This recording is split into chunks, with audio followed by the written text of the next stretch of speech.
পঞ্চায়েত নির্বাচনে ভোটাধিকার হারাচ্ছেন 3 শতাধিক ভোটার। ভোটার লিস্টে নামই নেই মেদল শরীফনগর জিপির প্রায় 300 ভোটারের। ভোটাধিকারের দাবিতে উত্তাল প্রতিবাদ জিপির ভোটারদের। আমাদের ভোট অধিকার দিতে হবে আমাদের পঞ্চায়েত ভোট অধিকার দিতে হবে আমাদের ভোট পঞ্চায়েতটা দিতে হবে আমাদের জনগণতান্ত্রিক পঞ্চায়েত ভোট ওরা দিতে হবে ভোটের ঠিক প্রাক মুহূর্তে ব্যাপক অসঙ্গতি দেখা দিল মেদল শরীফনগর জিপিতে।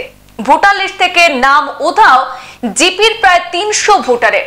পঞ্চায়েত নির্বাচনে ভোটাধিকার প্রয়োগ করার গণতান্ত্রিক অধিকার থেকে বঞ্চিত হলেন এইসব ভোটাররা। আজ সাংবাদিক ডেকে ভোটার লিস্টে নাম না থাকা ব্যক্তিরা অভিযোগ করে বলেন, দীর্ঘদিন থেকে তাদের ভোট দক্ষিণ করিমগঞ্জ বিধানসভার অধীন পীরেরচক জিপির 1 নম্বর ওয়ার্ডের ভোটার লিস্টে লিপিবদ্ধ ছিল, কিন্তু এবারের নতুন পঞ্চায়েত ডিলিমিটেশনের পর তাদের জিপি পরিবর্তন করে নতুন জিপি হিসাবে মেদল শরীফনগরের সাথে যুক্ত করে দেওয়া হয় এবং এলাকার জনগণ প্রথমে খসড়া ভোটার লিস্টে তাদের নাম দেখতে পেলেও মেদল শরীফনগর 3 নম্বর ওয়ার্ডের সাথে তাদের ভোট রয়েছে বলে তারা দেখতে পান। কিন্তু আশ্চর্যজনকভাবে পঞ্চায়েতের ফাইনাল লিস্ট যখন বের হয় ডিলিমিটেশনের, সেখানে তাদের ভোট 3 নম্বর ওয়ার্ডে দেখতে না পেয়ে তারা সবাই হতভম্ব হয়ে হতাশায় ভুগছেন বলে জানান। কিন্তু দক্ষিণ করিমগঞ্জ বিধানসভার ভোটার লিস্টে তাদের ভোট এখনো পর্যন্ত রয়েছে। তাই শেষ পর্যন্ত ভোটাধিকারের দাবিতে মুখ্যমন্ত্রী ডক্টর হিমন্ত বিশ্ব শর্মা এবং রাজ্যের নির্বাচন আধিকারিকের দৃষ্টি আকর্ষণ করেছেন তাদের এই সমস্যা সমাধানের জন্য। দেখুন, পঞ্চায়েত নির্বাচন 2025 নির্বাচনের দিন আর মাত্র 2 দিন বাকি আছে। এই অবস্থায় পঞ্চায়েত নির্বাচনটা হচ্ছে গ্রামাঞ্চলের মানুষের কাছে এটা উৎসব, এবং এই উৎসব থেকে আমাদের মেদল শরীফনগর গাঁও পঞ্চায়েতের পশ্চিম মেদল এবং দক্ষিণ মেদলের প্রায় 350 ভোটারের নাম এখন পর্যন্ত কোনো ভোটার লিস্টে আমরা দেখতে পাইনি। যেটা আমরা দেখেছিলাম যখন পঞ্চায়েতের খসড়া ভোটার লিস্ট আউট করা হয়েছিল, তখন আমরা দেখেছিলাম মেদল শরীফনগর গাঁও পঞ্চায়েতের 3 নম্বর ওয়ার্ডে এই ভোটারগুলা সন্নিবিষ্ট করা হয়েছিল।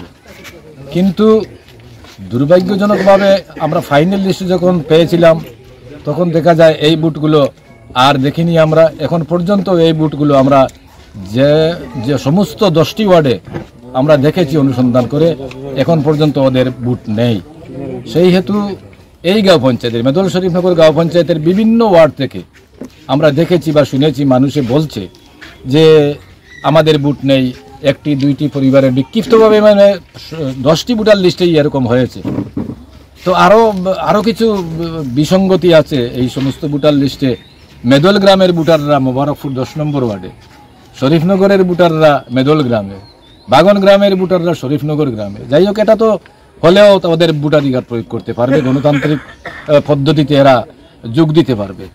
কিন্তু এরা তো আর গণতান্ত্রিক পদ্ধতিতে যোগদান করতে পারছে না এবং তাদের ভোটাধিকারটাও প্রয়োগ করতে পারছে না। যার জন্য আমরা ওদের হয়ে আমরা একটি কথা বলতে চাই যে এখনও 2 দিন সময় আছে।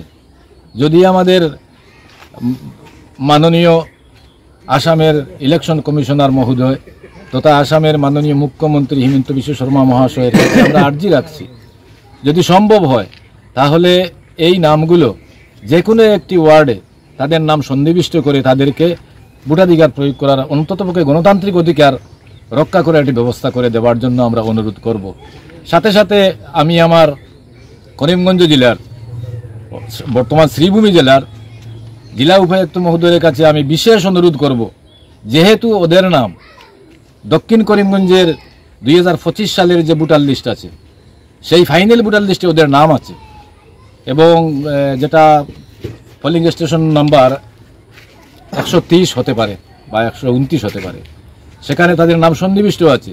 এবং সেখান থেকে আমাদের জেলা উপায়ুক্ত মহাশয় যদি ইচ্ছা করেন তাহলে হয়তো সম্ভব হতে পারে এই মুহূর্তেও এই বুটগুলো একটি ওয়ার্ডে দিয়ে ওদের গণতান্ত্রিক অধিকার রক্ষা করে একটি ব্যবস্থা করে দিতে পারবেন বলে আমি আশা ব্যক্ত করছি। বিশেষ করে এই এলাকায় প্রায় 300 বুট নেই জেনে যে নিজেরা এসে এই সংবাদ সংগ্রহ করার জন্য আপনাদেরকে অশেষ ধন্যবাদ জ্ঞাপন করছি। সেই সাথে এই যে আমার আশেপাশের যে এলাকাটা দেখছেন সেই এলাকা আগে ছিল পীরেরচক জিপির 1 নম্বর ওয়ার্ডারে, বর্তমানে ডেলিমিশনের জন্য মেদল শরীফনগরের আন্ডারের 3 নম্বর ওয়ার্ডে চলে গেছে। 3 নম্বর ওয়ার্ডে চলে যাওয়ার সময় প্রথম খসড়ায় যে ভোটার লিস্ট বেরিয়েছিল সেই ভোটার লিস্টে এই যে ভোটার লিস্টে ওনাদের নাম ছিল প্রথমে, তারপর যখন ফাইনাল ভোটার লিস্ট এটা আসলো, আসার পর ওনারা সার্চ করে দেখেন তাদের প্রায় 300 ভোটারের নাম নেই। তাই তারা হতভম্ব হয়ে কিংকর্তব্য বিমূঢ় হয়ে পড়েছেন এবং হতাশায় ভুগছেন যে একজন মানুষের যদি ভোটাধিকার না থাকে তাহলে দেশের নাগরিক কিভাবে বলা যাবে, সেই আতঙ্কে তারা খুবই ভুগছেন। তাই এলাকার পক্ষ থেকে আমি আমার শ্রীভূমি জেলার মাননীয় ডিসি মহোদয়ের কাছে বিশেষ অনুরোধ, এই এলাকার বুথগুলি যে কোনো মূল্যে হোক বুথের আগে যেন এই 3 নম্বর ওয়ার্ড কিংবা অন্য কোনো ওয়ার্ডের সাথে সংশ্লিষ্ট করে ভোটাধিকার প্রয়োগ করার সুযোগ দান করা আর্জি রইল। পাশাপাশি ইলেকশন কমিশনের কাছেও এই এলাকার পক্ষ থেকে আমি বিশেষ আর্জি রাখলাম বুথগুলি তাড়াতাড়ি তুলে তাদেরকে ভোটাধিকার প্রয়োগ করার সুযোগ দান করার জন্য। সংবাদ এ পর্যন্তই, ফিরছি পরবর্তী অন্যান্য আপডেট নিয়ে, সাথে থাকুন। ধন্যবাদ।